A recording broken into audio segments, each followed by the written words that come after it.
Good morning friends, so welcome to the prelims booster session. आज का पहला topic है threshold for unopposed election wins. Topic political important है। Supreme court ने recently suggest किया है कि अगर सिर्फ एक ही कैंडिडेट हो इलेक्शन में तो उसको कम से कम मिनिमम कुछ प्रिस्क्राइब्ड वोट शेयर सिक्योर करना ज़रूरी है अगर उसे इलेक्टेड डिक्लेयर होना है। ऐसा नहीं कि सिर्फ अगर एक ही कैंडिडेट है तो वो ऑटोमेटिकली ही वो इलेक्शन जीत जाए। तो कोर्ट जो है वो एक पटिशन हेयर कर रहा है जिसमें कि कॉन्स्टिट्यूशनैलिटी जो है section 53 sub clause section 53 sub section 2 of representation of people act को चैलेंज किया गया है। ये सेक्शन करंटली अलाउ करता है कि अगर एक ही कैंडिडेट है तो उसको बिना किसी इलेक्शन के डिक्लेयर किया जाता है विनर। तो अगर इलेक्शन नहीं होता तो पटिशन ये कह रही है कि वोटर्स को फिर नोटा को ऑप्शन भी एक्सरसाइज करने का चांस नहीं मिलता, तो वो अपना फंडामेंटल राइट्स जो है वो वोट करने का वो वायलेट होता है उससे। तो पटिशन जो है वो सुप्रीम कोर्ट की 2013 के जो नोटा के ऊपर जजमेंट थी उसको जो है वो साइट करते हुए ये कह रही है कि डिसअप्रूवल दिखाने का जो है लोगों को चांस नहीं मिलता जब अगर एक ही कैंडिडेट होता है, क्योंकि इलेक्शन ही नहीं होता तब। पटिशन का कहना है कि 1951 से 2024 तक कैंडिडेट्स जो कि अनकंटेस्टेड इलेक्ट हुए हैं वो 26 लोकसभा कॉन्स्टिट्यूंसीज में हुए। लगभग 82 लाख वोटर्स जो है वो राइट टू वोट अपना नहीं एक्सरसाइज कर पाए इस वजह से। 2024 में ही एक एग्जाम्पल था कि सूरत में बीजेपी के कैंडिडेट थे, वो अनअपोज्ड इलेक्ट हो गए क्योंकि बाकी के जो कैंडिडेट थे उन्होंने या तो अपना जो है वो कैंडिडेचर वापस ले लिया या कई लोगों के तो नॉमिनेशंस रिजेक्ट हो गए थे। पटिशन का ये भी कहना है कि अनकंटेस्टेड इलेक्शंस जो है वो बहुत फ्रीक्वेंट है स्टेट असेंबली इलेक्शंस में।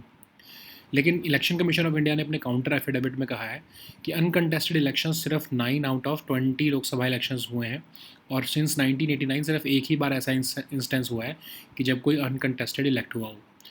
कमीशन का कहना है कि डेमोक्रेसी जैसे जैसे इवॉल्व हो रही है, ज़्यादा पार्टीज़ कंटेस्ट कर रही हैं, तो अनकंटेस्टेड इलेक्शन जो है वो अब बहुत ही कम चांसेस हैं उसके। अब इलेक्शन कमीशन ने यह भी कहा कि none of the above option सिर्फ तभी ऑप्शन अवेलेबल होता है जब पोलिंग होती है, तो उसको आप ऐसा ट्रीट मत करो कि वो कोई कंपीटिंग कैंडिडेट है कि इलेक्शंस में। कमीशन का ये भी कहना है कि नोटा को मैंडेटरी कंटेस्टिंग ऑप्शन रिकॉग्नाइज करने के लिए अमेंडमेंट्स चाहिए होंगी और वो भी आरपीआई में, कंडक्ट ऑफ इलेक्शंस रूल में। ये सब जो है ये तो पार्लियामेंट का डोमेन है।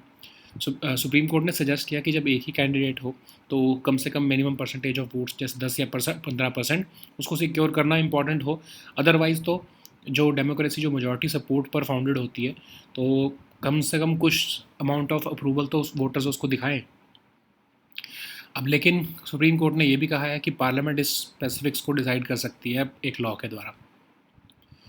नेक्स्ट हम टॉपिक देखते हैं CSR spending in India. Topic governance economy दोनों के लिए इंपॉर्टेंट है। फंड्स जो कि लिस्टेड कंपनीज ने स्पेंड किए हैं ऑन कॉर्पोरेट सोशल रिस्पॉन्सिबिलिटी 16% से इंक्रीज़ हुए हैं।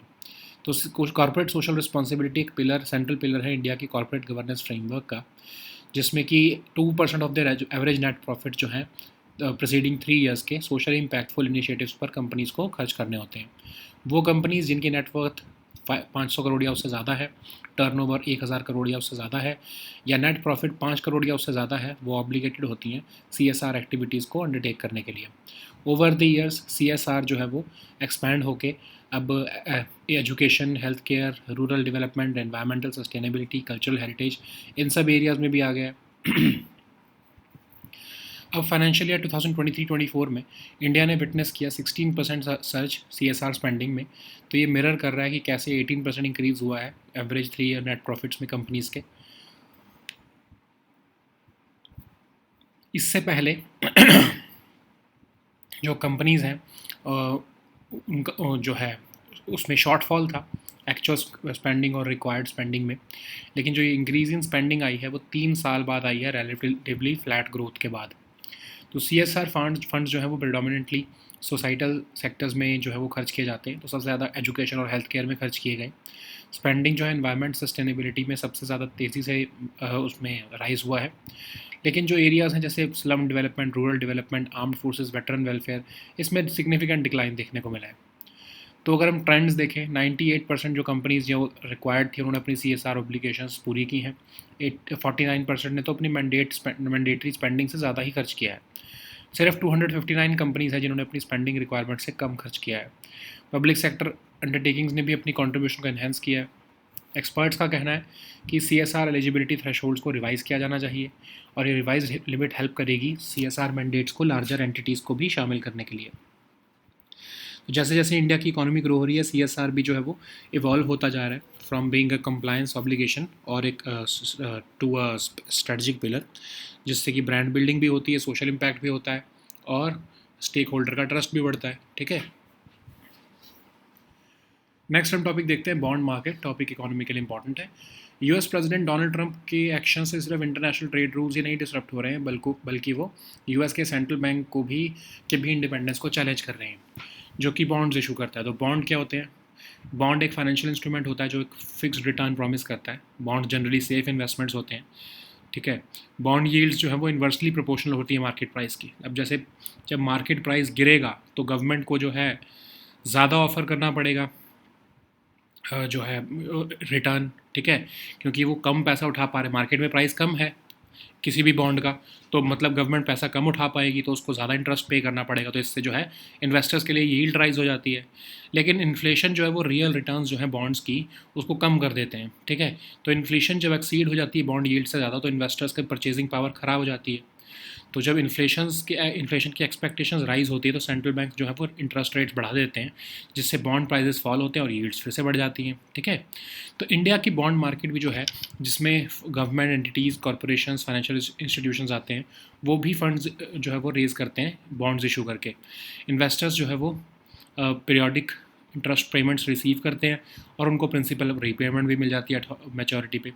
तो प्राइमरी बॉन्ड मार्केट में इंडिया में आते हैं government securities, corporate bonds, municipal bonds, public sector undertaking bonds, green bonds और मसाला बॉन्ड्स। ग्रीन बॉन्ड्स तो आपको पता है इन्वायरमेंटली सस्टेनेबल प्रोजेक्ट्स हैं।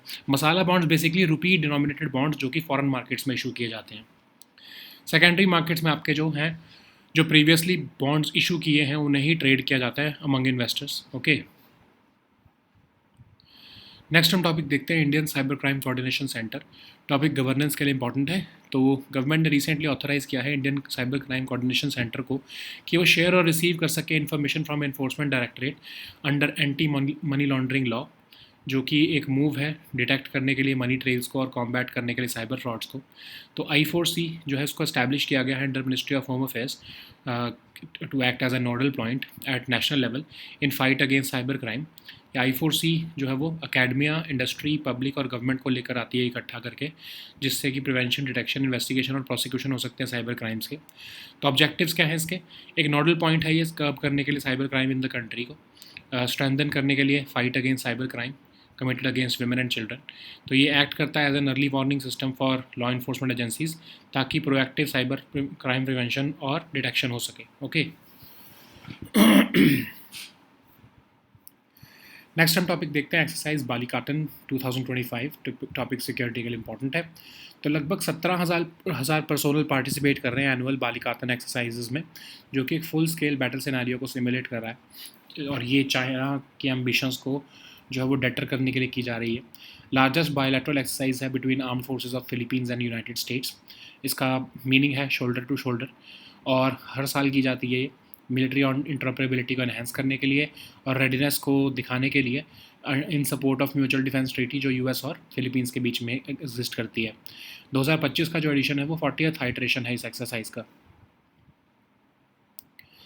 नेक्स्ट हम टॉपिक देखते हैं medium range surface to air missile. ये टॉपिक सिक्योरिटी के लिए इंपॉर्टेंट है। तो इंडियन नेवी ने टेस्ट फायर किया है एक medium range surface to air missile, air defence missile system INS Surat warship से अरेबियन सी में रिसेंटली। तो ये एक high response quick reaction vertically launched supersonic missile है जो डिज़ाइन किया गया है न्यूट्रलाइज करने के लिए एनिमी के एरियल थ्रेट्स को। डेवलप किया गया है इसे jointly by DRDO, Israel aerospace industries, और इसे प्रोड्यूस किया जाता है बाय भारत डायनामिक्स लिमिटेड। तो ये इक्विप्ड है with advanced active radar, radio frequency seeker, advance rotating phased array radar and bidirectional data link. ये पावर्ड है by dual pulse solid propulsion system जो कि डेवलप किया गया है DRDO द्वारा। इसकी रेंजेस जो हैं वो 70 किलोमीटर तक है। नेक्स्ट हम टॉपिक देखते हैं critical tiger habitat. Topic environment के लिए इंपॉर्टेंट है। तो क्रिटिकल टाइगर हैबिटेट जो है सरिस्का टाइगर रिजर्व का, वो एक्सपैंड होगा बाय 4500 हेक्टेयर्स, क्योंकि एक रैशनलाइजेशन एक्सरसाइज की जा रही है मैंडेटेड बाय सुप्रीम कोर्ट की सेंट्रल एम्पावर्ड कमेटी। तो क्रिटिकल टाइगर हैबिटेट जो है कोर एरियाज़ होते हैं टाइगर रिजर्व्स के, जिनको आइडेंटिफाई किया जाता है under wild life protection act. ये बेस्ड होते हैं साइंटिफिक एविडेंस के, और ऐसे एरियाज़ होते हैं जिनको इन्वॉलेट रखा जाता है for purpose of tiger conservation, बिना अफेक्ट किए उनके rights of the scheduled tribes और अदर्स सच फॉरेस्ट ड्वेलर्स। तो नोटिफिकेशन जो है क्रिटिकल टाइगर हैबिटेट की वो गवर्नमेंट स्टेट गवर्नमेंट द्वारा की जाती है in consultation with expert committee. तो इनवॉलिड स्टेटस मतलब कि इनको फ्री रखा जाता है ह्यूमन एक्टिविटीज़ से for purpose of tiger conservation. तो सेंट्रल एम्पावर्ड कमेटी क्या है, इसको सेटअप किया गया था 2002 में बाय सुप्रीम कोर्ट, सर्व करती है as a watchdog for issues जो कि इन्वायरमेंट कंजर्वेशन और कंप्लायंस के लिए ज़रूरी है। 2023 में सुप्रीम कोर्ट ने CEC को मिनिस्ट्री ऑफ एनवायरनमेंट में ट्रांसफ़र कर दिया, और सेंट्रल एम्पावर्ड कमेटी जो है वो इंस्टीट्यूशनलाइज हो चुकी है as a permanent statutory body, जिसमें एक चेयरपर्सन होते हैं जिनके पास 25 साल का एक्सपीरियंस फील्ड ऑफ एनवायरनमेंट में होता है, और सेंट्रल गवर्नमेंट नॉमिनेट करती है उनको 3 साल के लिए। एज लिमिट जो है चेयरपर्सन की 66 ईयर्स होती है। एक मेंबर सेक्रेटरी होते हैं जो कि फुल टाइम सर्विंग ऑफिसर होते हैं गवर्नमेंट के, not below the rank of deputy inspector general of forest या फिर director in the government of India. Member secretary भी जो है वो सेंटर अपॉइंट करता है। 3 एक्सपर्ट मेंबर्स भी होते हैं, each from the field of environment forest and wild life, जिनका कम से कम 20 साल का एक्सपीरियंस होता है। ये भी जो है ऑफकोर्स सेंट्रल ही गवर्नमेंट ही नॉमिनेट करती है for the period of 3 years. So now let us see all these topics in English.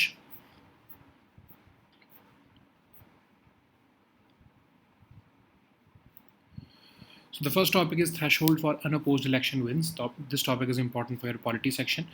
Supreme Court has recently suggested that if there is only one candidate in an election, he should be required to secure a minimum prescribed vote share to be declared elected, rather than winning it automatically without a poll. So this petition is challenging the constitutionality of Section 53, subsection 2 of RPA. This section currently allows a sole candidate to be declared as a winner without an election. So this petition was filed in August 2024, and it argues that if an election is not held and when there is only one candidate, voters will lose the chance to choose the none of the above option. This petition says it violates the fundamental rights of voters, especially when in 2013 Supreme Court gave the judgment on negative vote or nota as being protected under the Article 19 of the Constitution. So it argues that right to express disapproval through nota should be available regardless of the number of candidates contesting the election. So petition states that between 1951 and 2024, candidates were elected uncontested into 26 Lok Sabha constituencies. As a result, 82 lakh voters were deprived of their right to vote. Recently, we saw in 2024, the BJP candidate was declared elected unopposed from Surat after all other candidates either withdrew or had their nominations rejected. This petition also points out that uncontested elections are more frequent in state assembly elections. So, Election Commission of India in its counter affidavit has noted that uncontested elections occurred in only 9 out of 20 Lok Sabha elections held between 1951 and 2024. Since 1989, only one MP has been elected uncontested. Commission has argued that with democracy evolving and more parties contesting, the likelihood of uncontested elections is now minimal. ECI has also emphasized that nota option is available only when polling takes place, so that's why it is not to be treated as a competing candidate in uncontested elections. Commission stated that recognizing nota as a mandatory contesting option would require amendments to the laws like RPA and conduct of election rules, and this comes under the domain of Parliament. So Supreme Court has suggested that when only one candidate remains, they should secure a minimum of some votes like 10% or 15%, because democracy is founded on majority support. So therefore, a candidate, even in uncontested situations, must have at least some voters' approval. But court has stressed again that Parliament could decide on the specifics.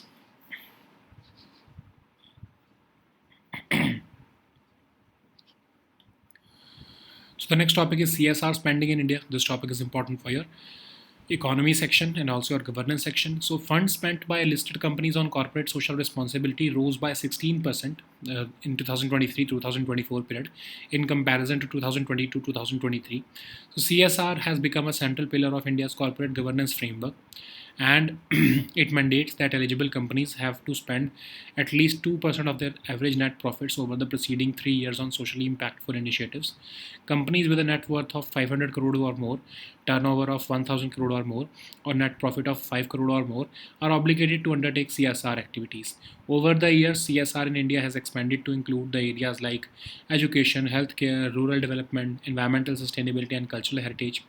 In financial year 2023-24, India witnessed a 16% surge in CSR spending, which mirrors the 18% increase in average 3-year net profits. So, the slight shortfall which existed between required and actual spending was due to 2000 crore, about 2000 crore being transferred to unspent CSR accounts for future utilization. The increase in spending came after 3 years of relatively flat growth, which is signaling a strong corporate commitment towards social welfare. So CSR funds were predominantly directed towards key societal needs like education and healthcare, which dominate this CSR spending. But spending on environmental sustainability saw the steepest increase, whereas areas like slum development, rural development, armed forces veterans welfare witnessed significant declines. So 98% of the eligible companies fulfilled their CSR obligations. Around 49% of the companies exceeded their mandated spending. Only 259 companies fell short of the spending requirement, and PSUs also enhanced their contribution with 66 PSUs spending 3717 crore, marking a 19% increase from the previous year. So experts have called for a revision of CSR eligibility thresholds, and revising these limits would help focus CSR mandates on larger entities and ease regulatory burdens on smaller companies. As India's economy is growing, CSR is expected to evolve from being a compliance obligation to a strategic pillar for brand building, social impact, and stakeholder trust. So the next topic is bond market. This topic is important for your economy section. US President Donald Trump has not only disrupted international trade rules but also has sought to challenge the independence of US central bank. So what is a bond? A bond is a financial instrument that promises a fixed return at the end of a specific period, unlike equity, which has no fixed term or guaranteed returns. Bonds are generally safe investments which are used to hedge against risks to hedge against risk or act as a store of value. Bond yields are inversely proportional to their market price. When prices fall, yields rise. Inflation erodes the real returns from bonds. If inflation exceeds bond yields, investors lose purchasing power. And when inflation expectations rise, the central bank typically raises interest rates, causing bond prices to fall and yields to rise. So, what is the Indian bond market? It is a vital segment of the financial system where government entities, corporations, financial institutions raise funds by issuing bonds. Investors provide loans to the issuers and in return receive periodic interest payments and principal repayment upon maturity. So the primary bond market of India consists of government securities, corporate bonds, municipal bonds, PSU bonds, green bonds, and masala bonds. As confirmed earlier, masala bonds are basically rupee-denominated bonds which are issued in the foreign markets. And secondary bond market is basically the same market where the previously issued bonds are traded among investors. So the next topic is Indian Cybercrime Coordination Center. This topic is important for your governance section. Government has recently authorized Indian Cybercrime Coordination Center to share and receive information from the Enforcement Directorate under the Anti-Money Laundering Law, which is a move aimed to detect money trails and combat cyber frauds. So Indian Cybercrime Coordination Center was established under the Ministry of Home Affairs to act as a nodal point at the national level in the fight against cybercrime. It brings together academia, industry, public, and government in the prevention, detection, investigation, and prosecution of cyber crimes. It acts as a nodal point to curb cybercrime in the country. It also strengthens the fight against cybercrime committed against women and children. It acts as an early warning system for the law enforcement agencies for proactive cybercrime prevention and detection. So the next topic is Exercise Balikatan 2025. This topic is important for your security section. So as many as 17,000 personnel are participating in the annual Balikatan exercises, which this year will simulate a full-scale battle scenario as the treaty allies seek to deter China's ambitions in the waterway. So Balikatan exercise is the largest bilateral exercise conducted between armed forces of the Philippines and the US. Balikatan is a Tagalog phrase which means shoulder to shoulder. It is held annually Exercise Balikatan is designed to enhance military interoperability and readiness in support of the Mutual Defense Treaty between the US and Philippines. The 2025 edition is the 40th iteration of this exercise. So the next topic is MRSAM. This topic is important for your security section. So Indian Navy has successfully test fired a medium-range surface-to-air missile air defense missile system aboard the INS Surat warship in the Arabian Sea recently. So it's a high-response, quick reaction, vertically launched supersonic missile designed to neutralize enemy aerial threats, that is missiles, aircraft, guided bombs, helicopters, etc. It is developed jointly by DRDO and Israel Aerospace Industries, and it is produced at the Bharat Dynamics Limited. It is equipped with an advanced active radar radio frequency seeker, advanced rotating phased array radar, and a bidirectional data link. It is powered by a dual purpose solid propulsion system developed by DRDO, and it has a range of about 70 kilometers. So the next topic is critical tiger habitat. This topic is important for your environment section. So the critical tiger habitat of Sariska Tiger Reserve is likely to expand by approximately 4,500 hectares following a rationalization exercise mandated by Supreme Court of India's Central Empowered Committee. So this critical tiger habitat is also known as core areas of tiger reserves. They are identified under the Wildlife Protection Act. They are based on scientific evidence that such areas are required to be kept as inviolate for the purpose of tiger conservation without affecting the rights of scheduled tribes or other such forest dwellers. The notification of this critical tiger habitat is done by the state government in consultation with the expert committee constituted for the purpose. These areas are kept inviolate, that is free from human activities, for the purpose of tiger conservation. So what is the Central Empowered Committee? It was set up in 2002 by the Supreme Court. It served as a watchdog for issues pertaining to environmental conservation and compliance. In 2023, Supreme Court transferred the CEC to the Ministry of Environment, and the Central Empowered Committee will now be institutionalized as a permanent statutory body. It will have a chairman with an experience of 25 years in the field of environment. He will be nominated by the central government for a tenure of 3 years.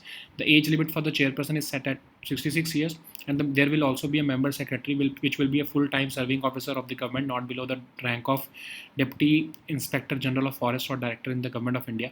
The member secretary too will be appointed by the centre. So the three expert members will be each from the there will be three expert members also who will be each from the fields of environment, forest and wildlife. They will also be nominated by the centre for a tenure of 3 years. The one notable change in the new Central Empowered Committee structure is the exclusion of NGOs which were previously part of this committee. Okay. So these were our topics for today. We'll meet next time with new topics. Until then, goodbye and take care.